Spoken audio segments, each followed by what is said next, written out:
네, 여러분 안녕하세요. 잘 지냈죠? 네, 저도 잘 지냈습니다. 자, 오늘은 이제 열왕기서를 여러분과 함께 공부를 해보도록 하겠습니다.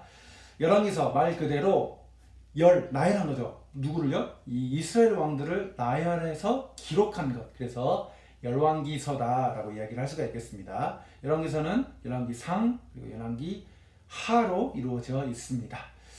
자, 이제 열왕기서를 우리가 볼 때 가장 이제 우리가 고민하면서 봐야 될 게 뭐냐면 하나님이 왜 하필 이 열왕기서를 우리에게 주셔서 혹은 이제 이스라엘 백성들에게 주셔서 이스라엘 백성들로 하여금 우리로 하여금 생각하게 하고 또 교훈하게 하는 것이 무엇인가 이것을 잘 살펴보아야 하겠습니다. 자, 이스라엘은 이제 사울과 다윗, 솔로몬에 의해서 이제 왕이 계속해서 계승됐고요. 솔로몬 죽은 이후에는 솔로몬 사후에는 남유다, 북이스라엘로 갈라지게 됐습니다. 북이스라엘은 여로보암에 의해서 이제 통치가 되게 되는 거고 남유다는 르호보암, 솔로몬의 아들이죠. 르호보암에 의해서 이제 남유다가 진행이 되는 것입니다. 이 전체적인 왕의 수를 보면은 솔로몬 이후에 북이스라엘의 20명 그리고 남유다의 20명의 왕이 통치를 하게 됩니다.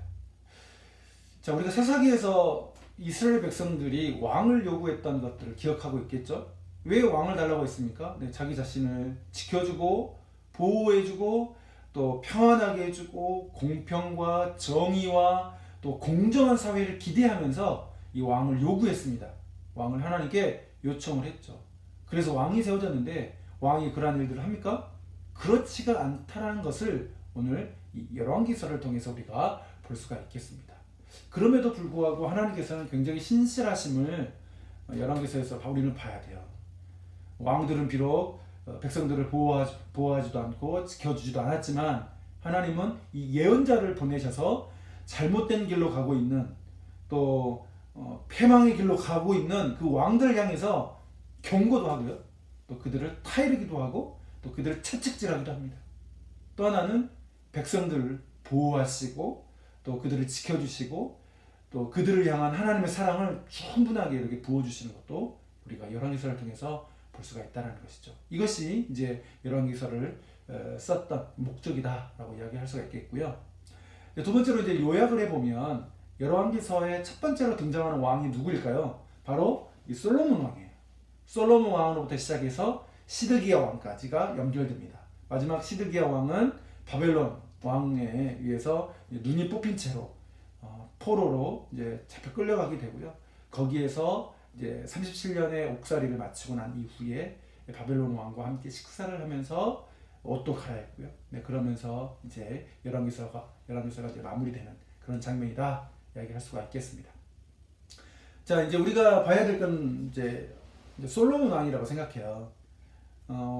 왜냐하면 이제 솔로몬 왕은 그 이스라엘 역대 중에서 굉장히 유명한 사람이기도 하고요. 또 하나는 많은 사람들에게 예수님을 믿든 믿지 않든 간에 많은 사람들에게 의해서 알려진 인물이라는 것이죠. 근데 우리는 오늘 솔로몬을 정말 솔로몬의 어떤 뭐랄까요 굉장히 디테일한 것까지 그가 얼마나 악한 왕이었는지에 대해서 오늘 한번 살펴보고자 합니다. 자, 이 솔로몬 하면 생각나는 한 세 가지 정도가 있는데 첫 번째는 뭐냐면 이 일천번제입니다. 일천번제. 그러니까 왕이 되고 난 이후에 솔로몬이 기브아 산당에 가요. 그래서 하나님 앞에 번제를 드리죠. 일천번제. 어떤 사람은 생각하기에 일천하니까 1일, 2일, 3일, 100일, 999일 뭐 이렇게 생각하는데 그게 아닙니다.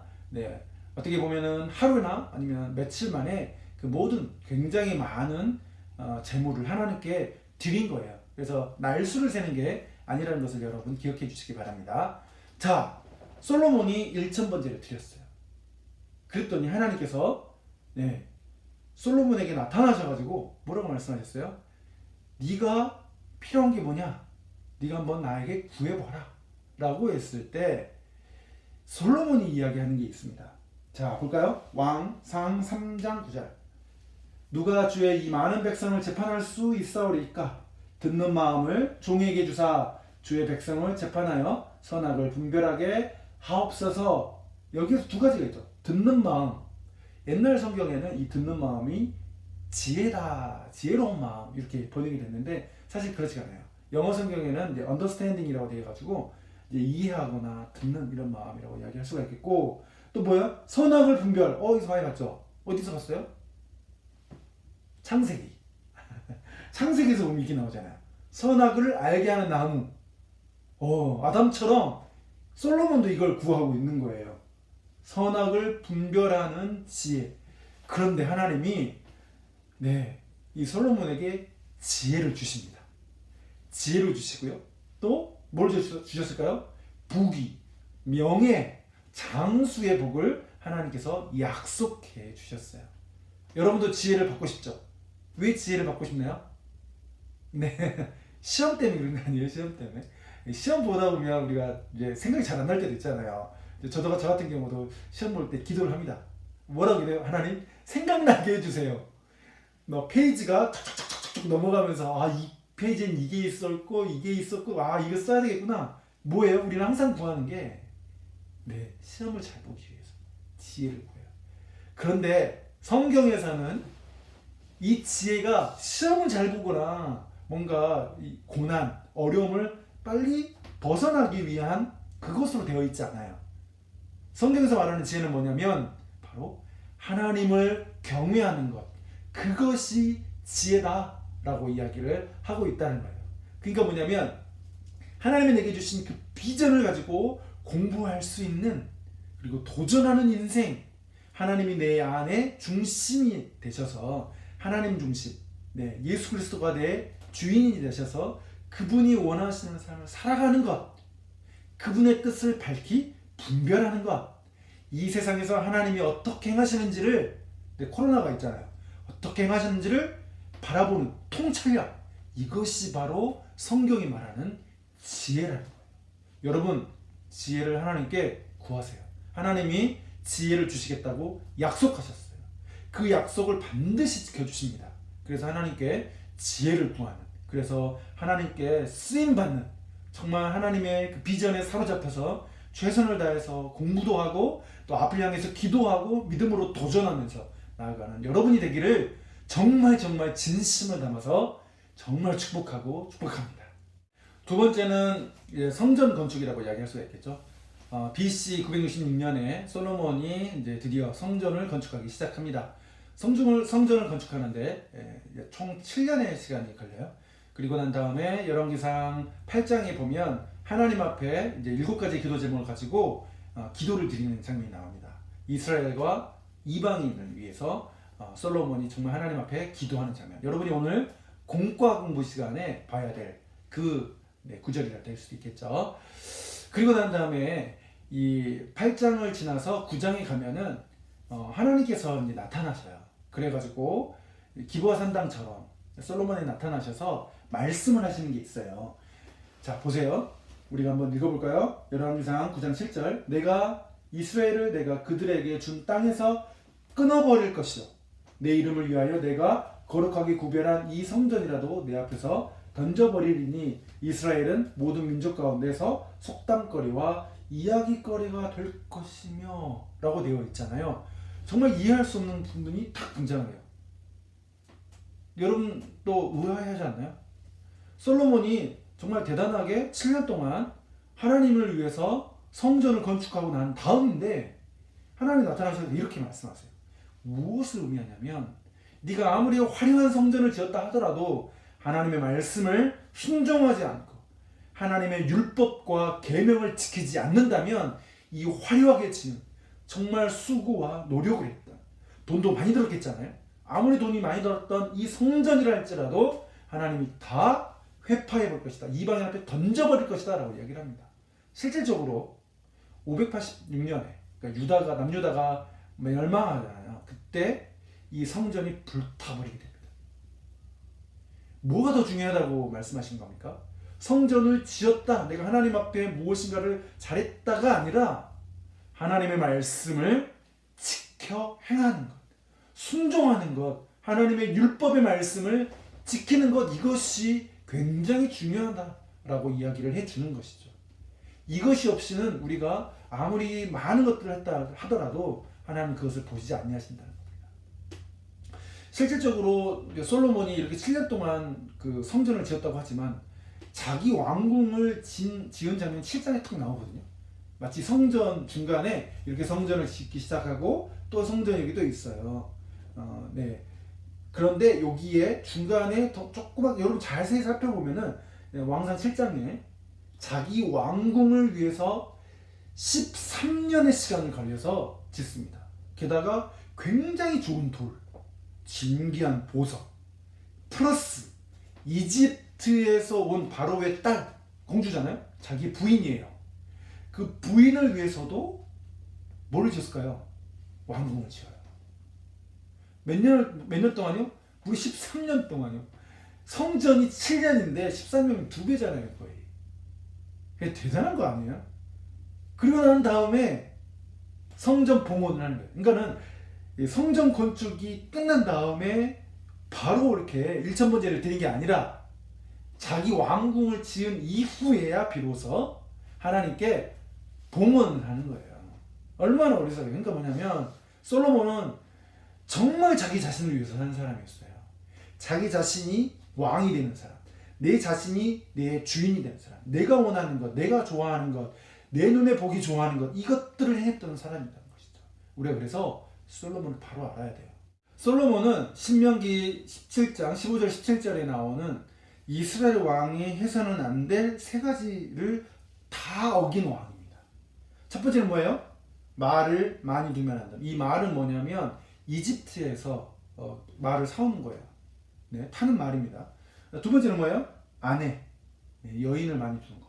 그리고 세 번째, 금, 은을 많이 가지면 안 된다. 이 3가지를 다 어겼던 왕이라고 합니다. 첫 번째는 뭐냐면 말을 많이 두면 안 된다. 이 말은 그 솔로몬 그 외양간이 약 한 4만 개 정도 된다고 해요. 그리고 전차는 한 1,400대 정도 되고요. 마병은 한 2,000여 명 정도 이렇게 해서 합니다. 또 이집트에서 아까 이야기했지만 정말 값비싼 말들을 정말로 많이 사와요. 그러니까 첫 번째로 이것들을 어겼죠. 두 번째는 뭐예요? 열왕기상 11장에 보면은 이방인 여인을 굉장히 사랑한 솔로몬이다라고 이야기를 합니다. 특히 이제 후궁이 700명이나 되고 첩이 300명입니다. 그래서 도합 몇 명이에요? 1000명. 이 1000명이라는 여인을 둔 왕이었던 것이죠. 특히 하나님이 싫어하시는 이방 여인들 뭐 예를 들어서 뭐 모압이니 암몬이니 뭐 피니키아니 뭐 여러 군데 하나님께서 절대 이들과 결혼하지 말라고 했던 그 여인들을 조목조목 골라가지고 자기의 여인으로 삼는 정말 악한 왕이었다는 것이죠. 그 여인들이 뭐 했어요? 그냥 왔습니까? 아니요. 그들이 섬기고 있었던 그 우상단지를 들고 옵니다. 그래서 솔로몬은 그 여인을 위해서 신전을 만들어주고요. 백성들은 뭐 했겠어요? 네, 이방 신전에 가서 그 우상 숭배를 했다는 것이죠. 그러니까 전국을 우상 숭배화 만들어버리는, 하나님을 믿게 만드는 정말 악한, 정말 극도로 악한 왕이 바로 이 솔로몬이다라고 이야기를 할 수가 있겠습니다. 세 번째는 뭐냐면 바로 은금을 많이 가지지 말아라고 했는데, 성경에서 보면 솔로몬 시대 때 은은 그 길거리 있잖아요. 길거리에 보면 돌바닥, 그 돌만큼 많았다고 해요. 그러니까 쳐주지를 않았어요. 그 솔로몬의 왕자 있잖아요. 왕자. 그 왕자는 상아로 만들었습니다. 코끼리 상아. 코끼리 상아로 만들고 그거를 다 금으로, 순금으로 다 입힌 만큼 그렇게 금이 많았어요. 그러니까 뭐 이 3가지 전체를 다 어겨버렸던, 하나님의 말씀을 무시한 이 왕이 바로 솔로몬이라는 사실이에요. 그런데 우리는 솔로몬처럼 되기를 기도합니다 뭐 이렇게 하잖아요. 그렇게 기도하면 안 됩니다. 여러분, 솔로몬과 같이 되면 안 돼요. 누구처럼 돼야 될까요? 예수님을 닮아가야 돼요. 예수님처럼 되기를 위해서 기도해야 합니다. 어떤 분들은 다윗처럼 누구처럼 이렇게 기도하는데 아니에요. 우리는 누구를 위해서 기도해요? 바로 우리가 예수님을 닮아 나아가는, 예수님을 닮아 나아갈 수 있도록 기도하는 것이 가장 좋은 기도입니다. 그런데 이렇게 정말 악한 일들을 했던 이 솔로몬을 하나님께서 죽이시거나 아니면 다른 나라가 쳐들어와 가지고 망해버리거나 그렇게 하지 않으셨어요. 왜냐하면 다윗과 한 언약 때문이에요. 다윗과 한 언약 때문에 자, 볼까요? 그의 아들들에게 내가 한 지파를 주어서 내가 거기에 내 이름을 두고자 하여 택한 성읍 예루살렘에서 내 종 다윗이 항상 내 앞에 등불을 가지고 있게 하리라. 네, 다윗과 함께한 그 언약, 다윗의 언약으로 말미암아서 하나님께서는 이 솔로몬에게 은혜를 베푸신 것이었다는 것이죠. 이 다윗은 그 다윗입니까? 아니요, 다윗의 자손, 여러분이 믿고 있는 예수 그리스도, 예수 그리스도로 우리가 구원을 받을 뿐만 아니라 하나님께서 우리에게 주신 그 은혜가 우리에게 있다는 사실이에요. 이걸 결코 잊어버려서는 안 되겠습니다. 자, 오늘은 이제 시간상 이것으로 이제 마무리를 해야 될 것 같아요. 사실 이제 열왕기상 하면은 열왕기상하 정말 이야기할 수 있는 게 많거든요. 뭐 엘리야 선지자, 엘리사 선지자, 그리고 이제 아합, 그죠? 정말 아꼈던 그 아합 왕, 오므리 왕조에 뭐 그렇게 이야기를 할 수도 있겠고, 선지자 같은 경우는 뭐 이사야나 뭐 나단 선지자, 뭐 여러 가지를 이야기할 수 있겠지만은 우리가 시간 관계상 전체를 여러분과 이야기를 할 수가 없습니다. 좀 아쉽지만 여러분이 한번 열왕기상하를 쭉 한번 읽어보면서 우리가 기억해야 될 게 있어요. 바로 이런 어려운 상황, 암흑과 같은 상황, 정말 치를 것 같은 절체절명의 상황 속에서도 하나님 앞에 기도하였던 그 히스기야의 기도를 응답하셨던 그 하나님, 문제로 둘러싸져서 절대로 헤쳐나가지 못할 것만 같았던 그 절체절명 위기 속에서 하나님 앞에 나아갔던 그 하나님의 사람들, 그 사람들을 기억하면서 우리도 여러분이 문제가 있다면, 혹시 기도의 제목이 있다면 하나님께 나아가서 기도하는, 그래서 하나님께 응답받는 여러분이 되었으면 좋겠어요.